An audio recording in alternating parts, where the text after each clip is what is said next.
ప్రభు అయిన యేసుక్రీస్తు నామములో మీకు సమాధానం కలుగునుగాక. షలోం.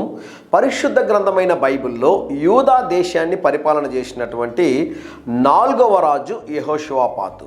యెహోషువాపాతు పరిపాలన చేస్తున్న సమయంలో 4 వైపుల 4 రాజ్యాలు అతని మీద ముట్టడి చేసినప్పుడు అతను దేవుని సన్నిధిలో ప్రార్థన చేసినప్పుడు, ప్రభువా, ఈ యుద్ధము చేయడానికి నాకు శక్తి లేదు ప్రభువా, నాకు బలము లేదు ప్రభువా, నాకు ధైర్యం లేదు ప్రభువా, నేను ఒంటరిగా ఉన్నాను ప్రభువా, నేను భయపడిపోయి ఉన్నాను ప్రభువా అని 3 దినములు దేవుని సన్నిధిలో ప్రార్థన చేశాడండి. తనకున్నటువంటి నిస్సహాయ స్థితిని దేవుని దగ్గర తెలియజేశాడు. ప్రభువా, ఈ యుద్ధము నేను చేయలేను ప్రభువా, నేను గెలవలేను ప్రభువా, నేను యవ్వన కాలంలో ఉన్నాను ప్రభువా, నా వయసు చిన్నది, నా రాజ్యము చిన్నది, నా బలము చిన్నది, నాకున్న బలగము చిన్నది ప్రభువా, నాకు సహాయం చేయండి అని ప్రార్థన చేశాడు. ఆ టైంలో దేవుడు ఏం చేశాడు ప్రియులరా?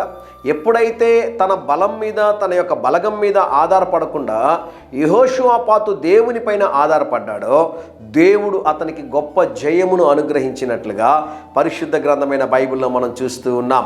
ఈ ఉదయకాల సమయంలో నాకు కూడా శక్తి లేదు, నాకు బలము లేదు, నాకు సామర్థ్యం లేదు, నాకు ఎవరి సహాయం లేదు అని మీరు అనుకుంటూ ఉంటే ప్రభు మాట్లాడుతున్నాడు. ద్వితీయోపదేశ కాండము 8వ అధ్యాయము 18వ వచనము, మీకు సామర్థ్యము కలుగజేయువాడు ఆయనే. దేవుని నామానికి స్తోత్రం కలుగునుగాక. ప్రభువా, నాకు సామర్థ్యము కలుగజేయండి, నన్ను బలపరచండి ప్రభువా, నన్ను నిలబెట్టండి ప్రభు అని మీరు అడగగలిగితే ఈ ఉదయకాల సమయంలో ఆ కృప కలిగినటువంటి దేవుడు మీకు శక్తిని, బలమును, సామర్థ్యమును, ఎబిలిటీని దేవుడు అనుగ్రహించి బలమైన కార్యాలు మీ ద్వారా దేవుడు జరిగించునుగాక. ధైర్యంగా ఈ దినాన్ని ఎదుర్కోండి.